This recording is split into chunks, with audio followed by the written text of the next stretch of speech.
안녕하세요 여러분. 참 정신없는 화요일입니다. 자, 오늘은 코스피와 코스닥이 디커플링이 되면서 마무리가 되었습니다. 코스피는 플러스 0.52% 상승으로 마감되었고 코스닥은 마이너스 0.43% 하락으로 마감이 되었습니다. 오늘은 코스피와 코스닥 모두 장 초반에는 상당히 좋은 모습을 보이며 상승으로 출발을 했는데 갑자기 장 초반에 코스닥의 HLB가 허위 공시 논란으로 하한가를 가버리면서 코스닥 지수가 플러스 0.60%에서 마이너스 0.60%로 급락이 나오면서 오늘 결국 HLB는 마이너스 27.24% 급락이 나오면서 코스닥 지수를 하락으로 이끌었습니다.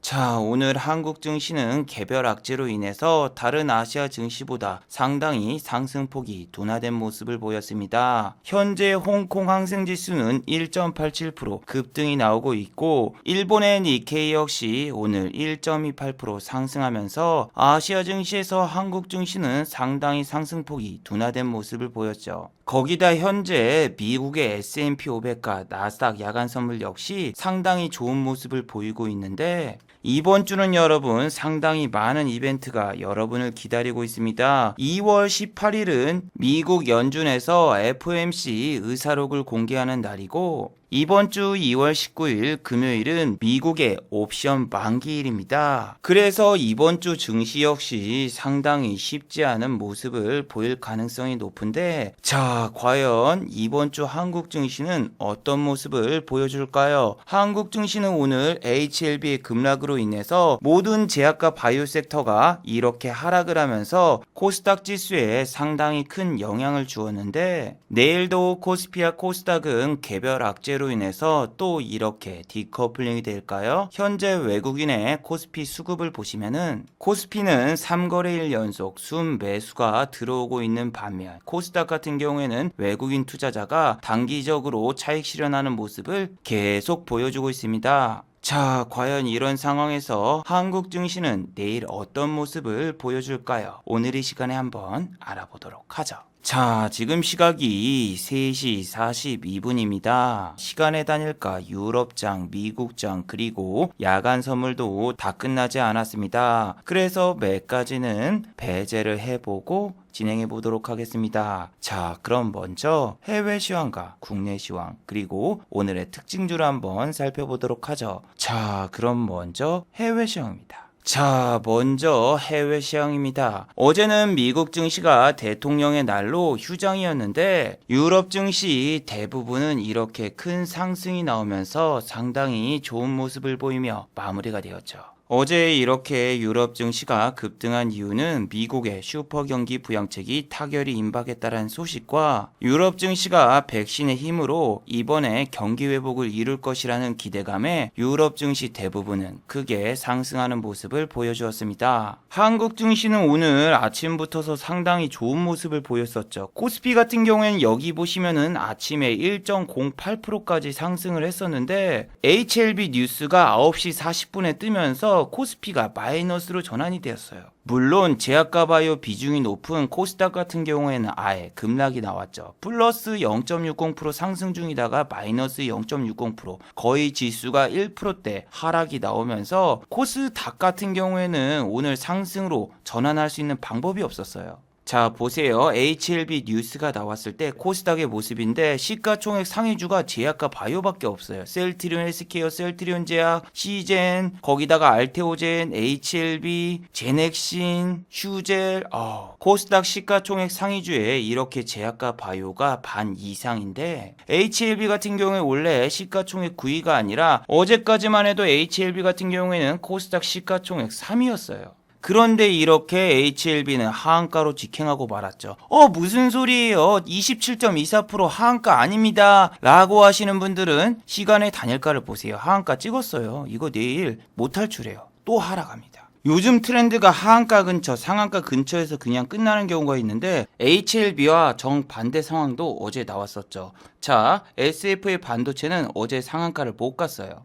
그런데 시간에 다니까 막판에 SF의 반도체를 상승시켜버리면서 오늘 보세요. 아침에 시초가가 플러스 3%로 시작했죠. 어제 결국 막판에 샀으면은 상한가를 찍은 거하고 똑같은 상황이 나온 거죠.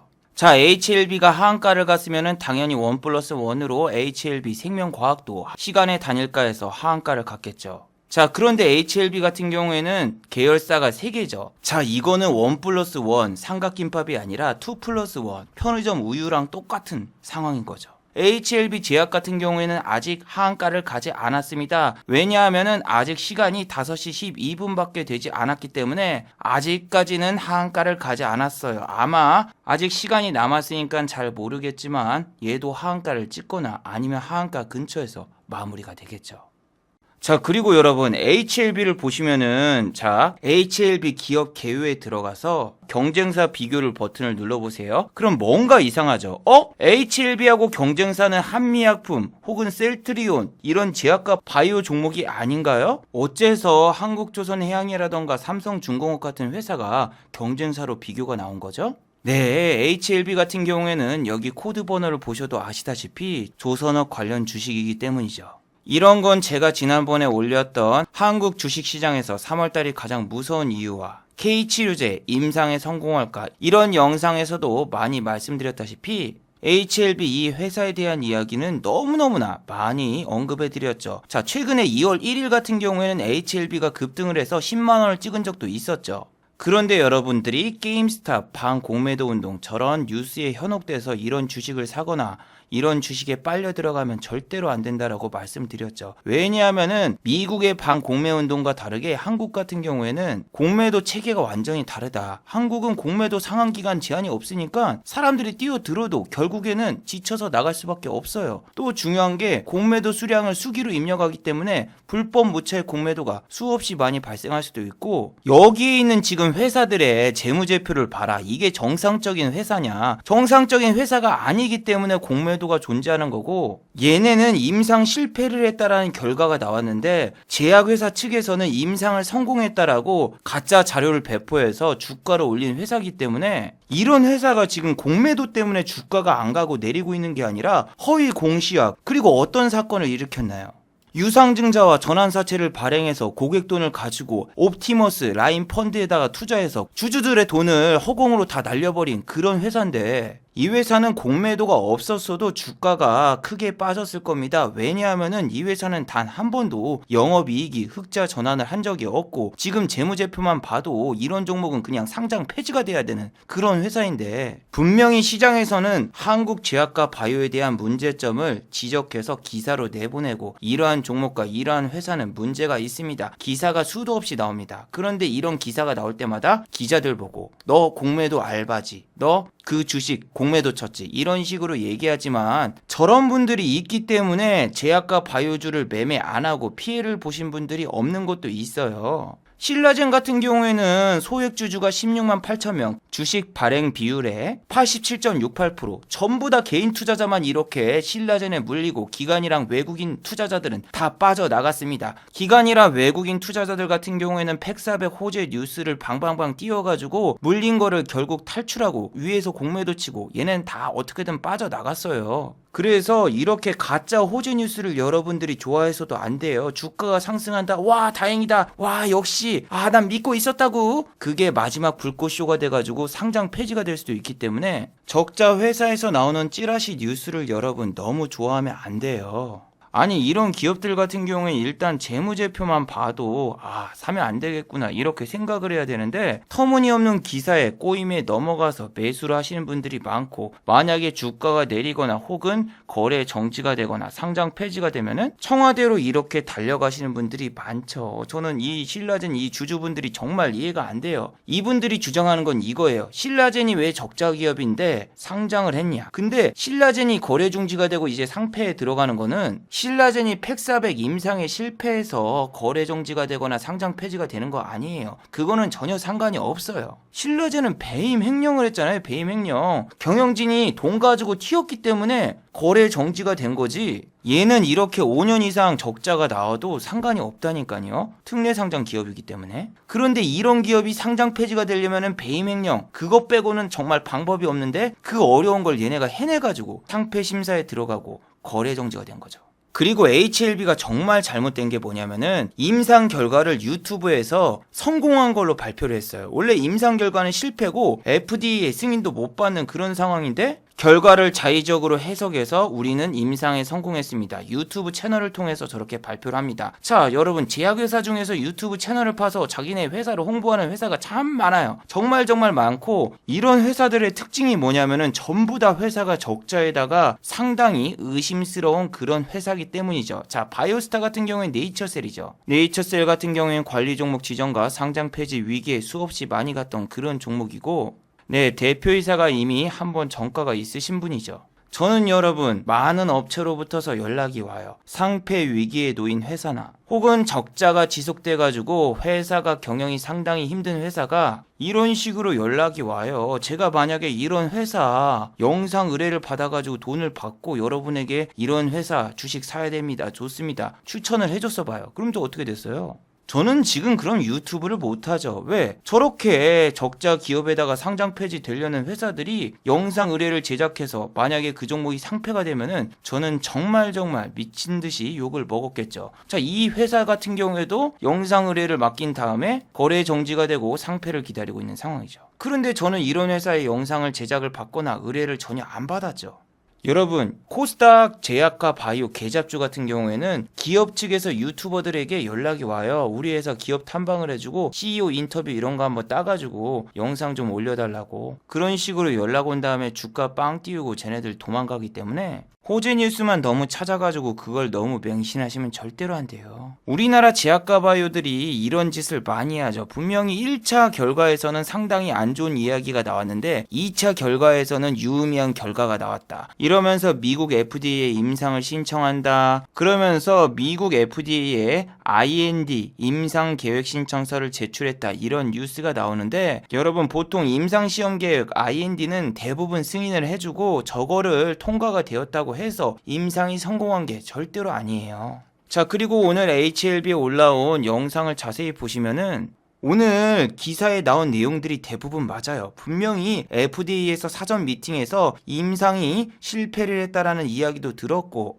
FDA 측에서 2019년도 6월 달에 분명히 자료를 보충해서 다시 신청하라는 이야기도 받았는데 오히려 HLB는 저때 자료 보충을 안 하고 찌라시 띄우면서 주가를 확 올려놓더니 1880억 규모의 유상증자를 진행했었죠. 그리고 그 다음에 터진 거는 옵티머스 라인펀드 사태. 아니 FDA 자료를 제출하면은 제출할 수 있는 충분한 기간 2년이라는 시간이 있었는데 HLB는 가만히 있었던 거죠. 자, 그리고 여러분 HLB 같은 경우에는 코스닥 시가총액 상위주기 때문에 이 종목이 내릴 경우에는 코스닥 지수도 내리며 제약과 바이오 섹터가 전체 다 내릴 수 있습니다. 실제로 오늘 셀트리온 제약, 셀트리온 헬스케어, 셀트리온 같은 경우에는 전부 다 하락을 했고 재밌는 걸 보여드릴게요. 오늘 제약과 바이오주 같은 경우에는 초반에는 그렇게 나쁘지가 않았어요. HLB 사건이 터지기 전까지만 해도. 자, 일양약품을 보세요. 아침부터서 프로그램 매수가 들어오고 있습니다. 외국인이나 기관이 이렇게 프로그램으로 매수를 하고 있는데 자, HLB의 뉴스는 9시 40분에 나왔죠. 뉴스가 나오기 5분 전까지만 해도 분명히 외국인과 기관은 프로그램 매수를 통해서 일양약품을 매수하고 있었어요. 그리고 뉴스가 발표되자마자 뾰로롱 갑자기 프로그램이 매도로 전환이 돼요. 여러분 일양약품 말고도 다른 제약과 바이오도 이런 현상이 똑같이 나왔으니까 한번 복귀해보세요. 이게 여러분 행보계를 너무 돌리신 분들 같은 경우에는 HLB에서 수급이 빠졌으니까 다른 제약과 바이오로 수급이 넘어가겠지 이렇게 생각하시는 분도 있겠지만 절대로 그런 일은 발생하지 않습니다. 자, 제약과 바이오 시가총액 상위주가 급락이 나오면은 다른 제약과 바이오 종목은 무조건 하락을 합니다. 자, 시가총액 상위주는 코스닥 지수에 영향을 주기 때문에 이런 종목이 급락이 나온다? 그럼 코스닥 지수도 밀리게 되죠. 그러면은 개인 투자자의 투심도 약해질 뿐만이 아니라 아까 말씀드린 대로 외국인과 기관이 프로그램이 매수였다가 매도로 전환이 돼요. 또 제약과 바이오 관련 종목을 들고 있는 분도 투심이 안 좋아서 매도를 하거나 혹은 신규 매수가 전혀 들어오지가 않기 때문에 항상 이렇게 시가총액 상위주를 HTS에 띄워놓다가 어떤 섹터에 한 종목이 급락이 나온다? 근데 내가 그거하고 관련된 섹터의 종목을 가지고 있어. 그럼 차익 실현을 하거나 대응을 해줘야 돼요.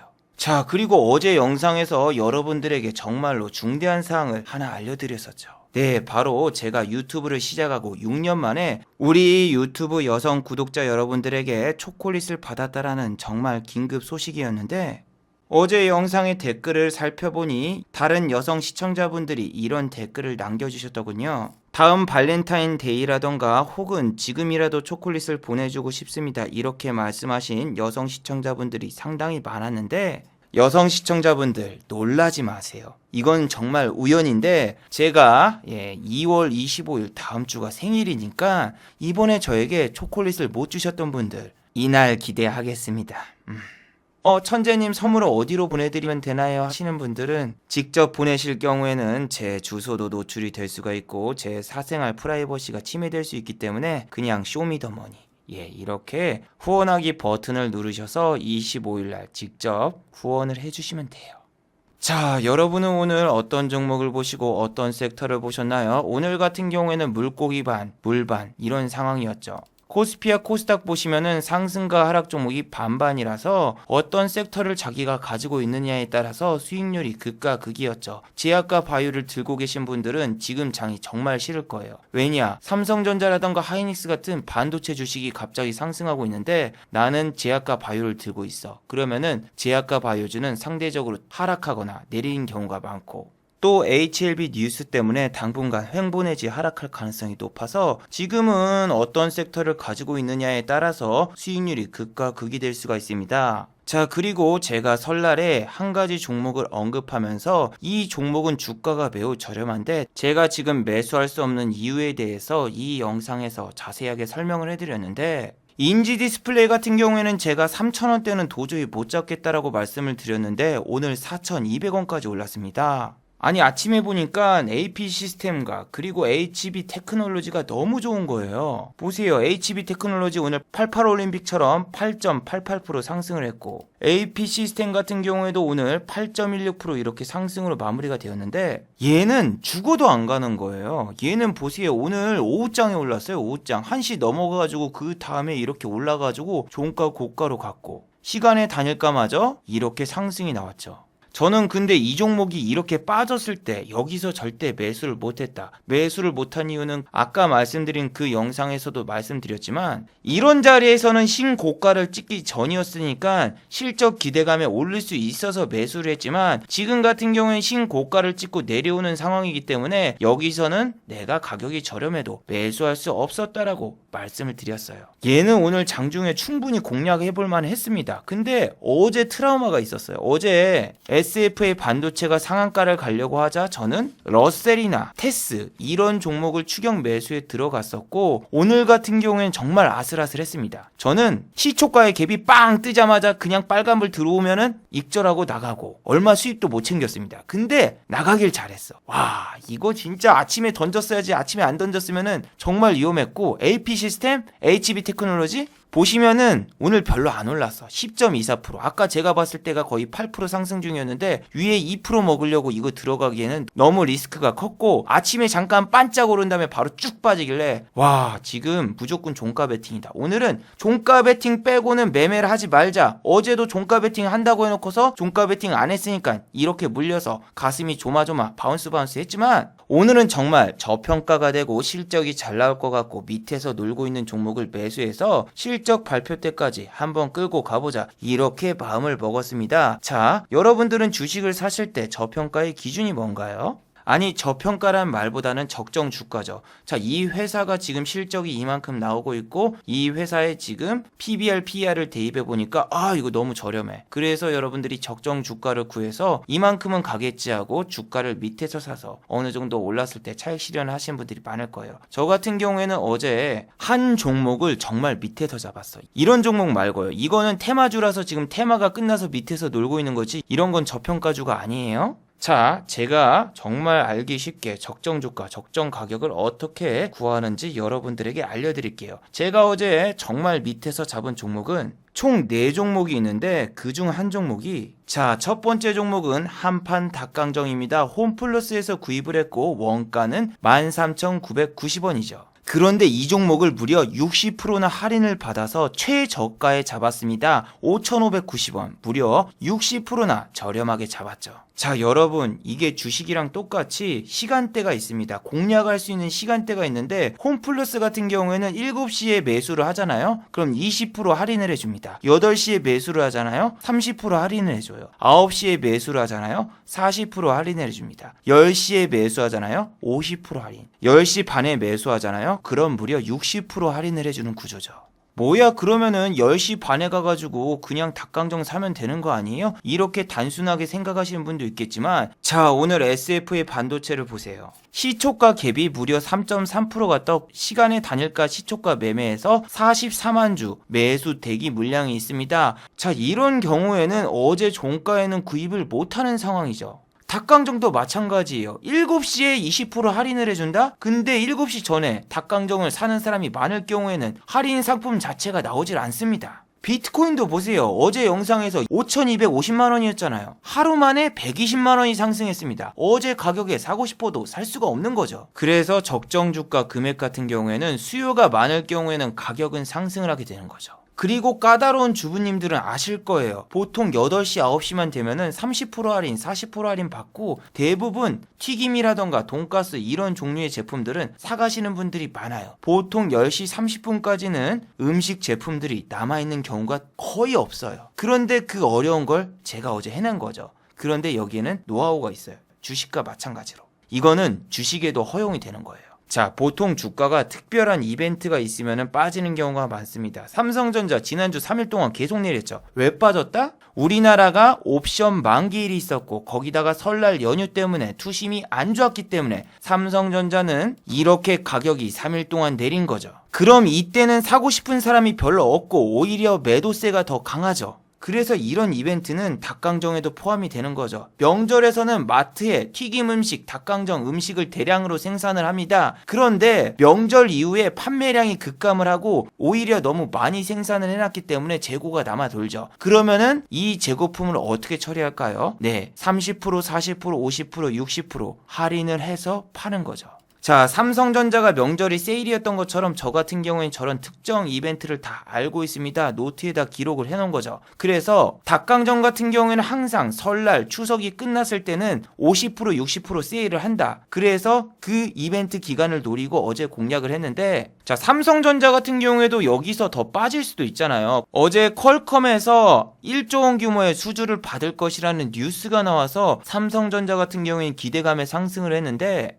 닭강정도 가격을 50%, 40% 내렸으면은 사는 사람들이 분명히 있었을 텐데 왜 60%가 내릴 때까지 닭강정을 사는 사람이 없었을까요? 그건 말이죠. 명절이나 연휴에 제사 음식을 너무 많이 먹어서 기름진 음식을 사람들이 먹기 싫어하죠. 전이나 파전, 부침개 전부 다 기름이 니글니글 들어있죠. 그래서 사람들이 저런 음식을 기피한 거죠. 이게 농담이 아니라 보세요. 저 같은 경우에 네네 치킨이 아닌 네이처 치킨을 7,800원짜리를 무려 3,190원에 매수를 했습니다. 주식과 마찬가지로 한 음식에 몰빵을 하는 게 아니라 여러 가지 음식을 분산적으로 포트를 싸서 영양소를 제대로 챙기고 있죠. 근데 여러분, 지금처럼 옵션 만기라던가 설날 연휴에 매수를 하는 거는 어느 정도 깡이 있어야 돼요. 왜냐하면은 저도 마찬가지예요. 월요일 아침에 냉장고를 열었는데 집에 먹을 게 아무것도 없는 거예요. 제가 지난주 일요일날 생방송에서 오이피클을 먹었었죠. 이걸 왜 먹고 있냐고 물어보신 분이 있었는데 집에 먹을 게 아무것도 없어서죠. 농담이 아니라 진짜 아무것도 없어요. 냉동실에도 먹을 게 없고 그나마 동그랑땡이 몇 개 남아있어서 동그랑땡을 아침에 몇 개 돌려 먹었는데 이게 아침이었고 점심 저녁은 아무것도 못 먹었단 말이에요. 밤 11시까지. 그런데 이 상황에서 만약에 닭강정이라던가 치킨이 다 팔렸을 경우에는 여러분 어떻게 해야 돼요? 새벽에 배달 음식을 시켜 먹어야 돼요. 그런데 닭강정 같은 경우에는 배달로 시킬 경우에는 배달비를 포함해서 15,000원, 16,000원이에요. 그럼 마트에서 파는 닭강정을 원가에 샀을 경우에는 14,000원이니까 만약에 이 미션이 실패를 한다면은 나는 마트에서 파는 원가보다 더 비싸게 사는 거죠. 그래서 삼성전자를 설날 전에 이렇게 매수하신 분들은 지금 수익권에 들어와 있겠지만 만약에 퀄컴의 수주 공시라던가 뉴스가 안 떴었으면은 이 밑으로 빠지면서 제가 저녁을 굶게 될 수 있거나 혹은 배달 음식을 시켜야 되는 그런 불상사가 나올 수 있었죠. 그리고 저는 적정 주가를 계산할 때 퍼나 PBR 같은 경우에도 대입을 하는데 요즘 같은 경우에는 PER이 100이 넘거나 200이 넘거나 300이 넘거나 그런 종목도 너무 많고 업종 퍼 같은 경우에도 상당히 신경을 씁니다. 자, 저 같은 경우에는 절대로 이 마트의 닭강정을 13,990원을 주고 구입할 의사가 없어요. 왜냐하면은 재래시장에 가잖아요. 그럼 닭강정이 파는데 가격이 반값이에요. 7,000원인데 맛있습니다. 마트에서 파는 것보다 훨씬 더 맛있어요. 그런데 왜 그 닭강정집에서 닭강정을 안 사느냐? 예, 제가 한 가지 사건이 있었습니다. 저 닭강정 가게에서 닭강정을 시켰다가 경찰을 부른 사건이 있었는데 그건 추후 다른 영상에서 소개를 시켜드리고 주식도 마찬가지예요. 시간에 단일가에서 사면 싸게 살 수 있는데 사람들이 잘 안 사잖아요. 왜? 다음날 빠질지 안 빠질지 모르니까. 저도 마찬가지죠. 나는 이 닭강정이 그래도 크기가 크니까 5,000원이면 구입을 하겠어. 하지만 13,990원에는 절대 못 사겠어요. 그런데 말이죠. 이렇게 업종 퍼를 보시면은 다른 종목이 지금 퍼가 83이 평균이고 이 종목 같은 경우에 퍼가 61이니까 어떻게 보면 이 종목이 저렴해 보일 수가 있죠. 그래요. 그 뜻은 마트 말고 썬더치킨이라던가 내내치킨이라던가 치킨집에서 닭강정을 2만원 3만원에 팔아봐요. 그러면은 한 판 닭강정 13,990원이 매우 저렴하게 보이는 착시 효과가 생기게 되면서 이 닭강정을 살 수도 있어요. 자, 분명 지금 코스피, 코스닥이 막 급등을 해서 신고가를 가고 있어요. 하지만 이렇게 아직도 퍼가 1.96 막 이렇게 밑에서 놀고 있는 주식도 있고 신고가는커녕 밑에서 놀고 있는 주식이 아직도 찾아보면 많이 있습니다. 저는 리스크를 줄이기 위해서 홈플러스만 간 게 아니라 이렇게 롯데마트도 동시에 공략을 해서 50%의 꺼바로우를 구입해왔습니다. 3,990원, 원가는 7,980원, 상당히 저렴하게 구입을 했고 치킨이 아닌 꺼바로우, 종목이 겹치지 않고 섹터 역시 다른 섹터이기 때문에 충분히 매수해볼 만했죠. 아니 그래서 지금 찾아보면은 퍼가 낮고 충분히 저평가를 받는 종목들이 많아요. 업종 퍼가 83이어도 이렇게 퍼가 10도 안 나오고 이런 애들이 되게 많고 찾아보면 있는데 저렇게 지금 마트 세일로 인해서 할인을 받고 저평가를 받고 있는 그런 종목 같은 경우에는 실적 발표 기간에 조금씩 담아놓고 있습니다. 자, 이것도 보시면은 새콤달콤 유린기 이 종목 역시 50% 할인해서 이렇게 매수를 했는데 저는 이 유린기라는 게 뭔지 모르겠습니다. 하지만 저를 유린하는 그런 느낌이 들어서 일단 구입을 해봤지만 자기가 여러분 잘 아는 섹터 위주로 공략을 하셔야 돼요. 바이넥스라던가 이런 종목 같은 경우에는 러시아 백신 뉴스 때문에 이렇게 급등을 했지만 다음날 이렇게 바로 개파락으로 출발해버리니까 이렇게 뭔지도 모르는 종목이 급등한다고 해서 절대로 따라 들어가질 않습니다. 그래서 정리해보면은 업종 평균, PER, PBR처럼 저는 시장에서 파는 닭강정의 평균값을 구하고 그보다 쌀 경우에는 매수, 그보다 비쌀 경우에는 그냥 안 먹습니다. 아니 천재님 돈도 잘 버시면서 뭐 그렇게 아껴 쓰고 안 먹습니까? 아나바다 운동하는 것도 아니고 이렇게 말씀하신 분도 있겠지만 자 여러분 세계적인 부자들을 보세요. 우리 스티븐 잡스 형 일단은 대머리죠. 이분 같은 경우엔 돈이 많은데 머리를 심을 수 있어요. 그런데도 돈을 아끼기 위해서 머리도 안 심었고 10년 동안 계속 청바지에다가 검은 티셔츠를 입고 이러고 살고 여생을 마무리하셨어요. 그만큼 지출이 적다는 얘기죠. 거기다가 백조원 갑부 워렌 버핏 아저씨는 매일 아침 햄버거를 먹습니다. 4,000원짜리 맥도날드 햄버거와 콜라를 먹죠. 근데 중요한 거는 워렌 버핏 아저씨가 상당히 짠돌입니다. 자, 워렌 버핏 아저씨는 맥도날드에서 받은 골든 카드가 있기 때문에 맥도날드에서 식사가 평생 무료입니다. 옆에 있는 아저씨는 빌 게이츠 형인데 빌 게이츠 형과 워렌 버핏 아저씨는 맥도날드 골든 카드를 소지하고 있는 사람이고 둘이 이렇게 만나잖아요. 그럼 워렌 버핏 아저씨가 식사를 사줘요. 어디서? 맥도날드에서. 빌 게이츠 아저씨하고 만나서 맥도날드에서 쿠폰 2장을 받아서 빌 게이츠의 식사까지 사준 전래동화 같은 전래도 있는데 이렇게 백조원 갑부 워렌 버핏 아저씨도 저렇게 식사값을 아끼려고 매일 맥도날드에서 식사를 하고 있는데 저도 아껴야 되지 않을까요? 부자 되는 습관 여러분도 배우시길 바랍니다. 자, 그리고 어제는 쿠팡 관련주가 상당히 핫했는데 오늘도 쿠팡 관련주가 급등이 나왔었죠. 그런데 여러분, 어제 댓글을 보니까 쿠팡이 나스닥이 아니라 뉴욕 증시에 상장을 한다고 하는데, 여러분 그거 알고 계시나요? 쿠팡이 국내 기업이 아니라 미국에 본사가 있고 CEO 역시 미국인이란 사실을. 저는 쿠팡 관련주라던가 쿠팡에 그렇게 큰 관심이 없어서 쿠팡 쪽은 아예 신경을 안 썼거든요. 그럼 천재님은 뭐에 관심 있나요? 물어보신다면 한마디로 대답해드리죠. 연애와 결혼이요. 자, 그런 것처럼 일단 여기 기사를 잘 보세요. 쿠팡은 미국 기업이고 CEO 역시 미국인이다. 쿠팡의 CEO는 김범석 씨인데 이분 같은 경우에는 한국인이 아닙니다. 미국 국적을 가지고 있는 재미교포, 완전 토종, 검은머리 외국인이에요. 쿠팡은 최대 주주부터 시작해서 모든 사람들이 전부 다 외국인입니다. 한국인이 한 명도 없어요. 일단 쿠팡은 어제도 말씀드렸다시피 적자가 지속되고 있는 이런 회사인데, 아마존처럼 일단 상장을 한 다음에 증시의 자본금을 바탕으로 여러 가지 사업 확장과 적자를 축소할 예정입니다. 그리고 쿠팡에 1조 원 이상을 투자한 손정희 씨 같은 경우에는 돈을 엄청나게 많이 투자한 것으로 알고 있지만, 손정희 씨가 운영하는 비전 펀드 같은 경우에는 사우디아라비아의 자금이 45%가 포함되어 있습니다. 그렇기 때문에 사우디아라비아의 자금이 쿠팡에 상당히 많이 들어가 있는 상황인데, 손정희 씨 말고도 블랙록 펀드에서도 3억 달러를 투자를 받았고, 또 세콰이어 캐피털로부터서 1억 달러를 투자받았고, 여러 가지 회사에 투자를 받은 순수한 미국 기업이지 한국 기업은 아닙니다. 그래서 쿠팡이 뉴욕 증시에 상장하고 시가총액이 약 55조 정도 될 거라는데, 네이버라던가 카카오, 그리고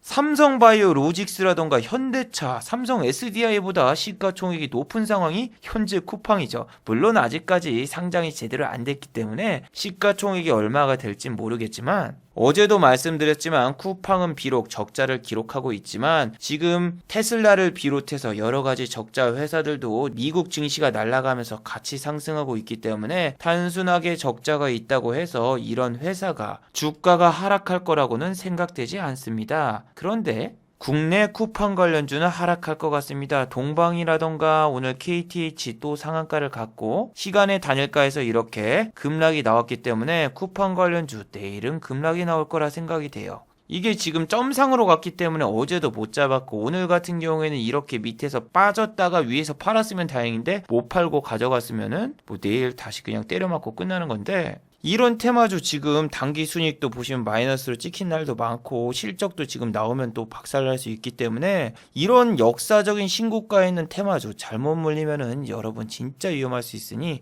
주의하시기 바랍니다.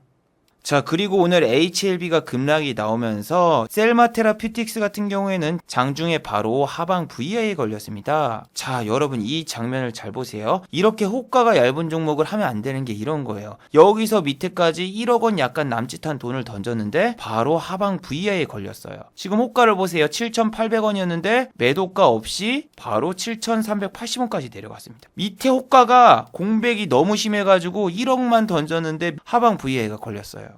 그런데 여러분, 이건 지금 시장 조성자가 없어서 이런 상황이 나오는 겁니다. 자, 지난번에도 이 게임스탑 영상에서 설명을 해드렸다시피 시장 조성자 같은 경우에는 공매도 금지 기간에도 공매도가 됩니다. 근데 시장 조성자 같은 경우에는 헤지펀드에서 풋옵션, 콜옵션을 사면서 여기 호가를 촘촘하게 만들어줍니다. 위든 아래든. 그래서 만약에 밑으로 금액을 크게 던져도 그거를 받아주는 주체가 보통은 다 있어요. 일반적인 증시에서는. 근데 지금 같은 경우에는 공매도 금지 기간이라서 시장 조성자 역시 참여가 많이 줄어들었고, 그로 인해서 이렇게 적은 금액으로도 호가 공백이 너무 심해서 하방 VI에 걸릴 수 있는 상황이 나와요. 그래서 뉴스도 많이 찾아보시면은 기사 내용도 많이 나오지만, 시장 조성자가 빠져버릴 경우에는 거래량이 많이 부족해지고, 또한 밑으로 던지고 싶어도 던질 수 있는 방법이 없기 때문에 중소형주 매매는 여러분들이 상당히 신중하게 생각을 하고 매매를 하셔야 돼요. 금액도 너무 크면은 악재가 뜨면 너무 위험해요. 자, 마지막으로 한번 정리해 보도록 하겠습니다. 1번 HLB처럼 내용을 허위로 발표하는 것을 조심해야 됩니다. 지난번 분명히 2019년도 6월 FDA에서는 사전 미팅에서 임상 실패에 대한 이야기를 했었고 자료를 보완하라는 권고를 받았으나 HLB는 약 2년 동안 유상증자와 옵티머스 펀드 등을 이용해서 오히려 투자자분들의 손실만 끼쳤습니다. 그래서 이렇게 데이터를 허위로 발표하거나 혹은 축소 발표하는 회사들은 매수하지 마시길 바랍니다. 자, 두 번째, 관리 종목에 지정될 수 있는 종목은 매수를 자제하시기 바래요. 최근 급등이 나왔던 썸에이지는 오늘 관리 종목 지정 우려 공시가 나왔죠. 자, 여기 보시면은 썸에이지 주권 매매 거래 정지 관리 종목 지정 우려라는 뉴스가 나왔죠. 그런데 주가 같은 경우에 오늘 뻥 하고 상승을 했지만 이렇게 위에서 고점을 만들어 놓고 다 빼버렸고, 또 이런 회사 같은 경우에는 저런 고점에서 물려버리면은 탈출할 수 있는 방법이 없습니다. 또 한 번에 거대한 찌라시가 나와서 탈출할 수 있는 방법이 나올 수도 있지만 실적 갔다가는 도저히 이 주식은 위로 상승할 수가 없어요. 자, 파루 같은 경우에도 오늘 하한가를 가는데 마찬가지입니다. 얘는 관리 종목 지정이 돼서 오늘 이렇게 하한가를 가는데, 이렇게 관리 종목에 지정될 수 있는 종목들은 되도록이면 매수하지 마시길 바랍니다. 이런 종목의 특징이 뭐다? 동전주, 스펙주, 그리고 환기 종목, 이러한 종목들이 전부 다 상장 폐지 우려가 있고, 최악의 경우는 보고서를 미제출해서 벌점이 누적돼서 상장 폐지가 되는 경우도 나올 수 있으니 주의하시기 바래요. 자, 유튜브 광고도 끝까지 시청해주시면 정말로 고맙겠고, 좋아요와 구독하기도 많이 눌러주시면 정말로 고맙겠습니다. 아, 그리고 또 어제 생방송 전에 저를 후원해주신 정말 고마운 분들이 계셨네요. 네, 제 유튜브 영상 밑에 있는 투네이션 후원하기 버튼을 눌러주시면 저를 후원해주실 수 있는데, 박성준님, 박경현님, 김주현님 후원 정말 감사드립니다. 자, 다들 수고하셨고 즐거운 평일 되시기 바랍니다. 다들 수고하셨습니다.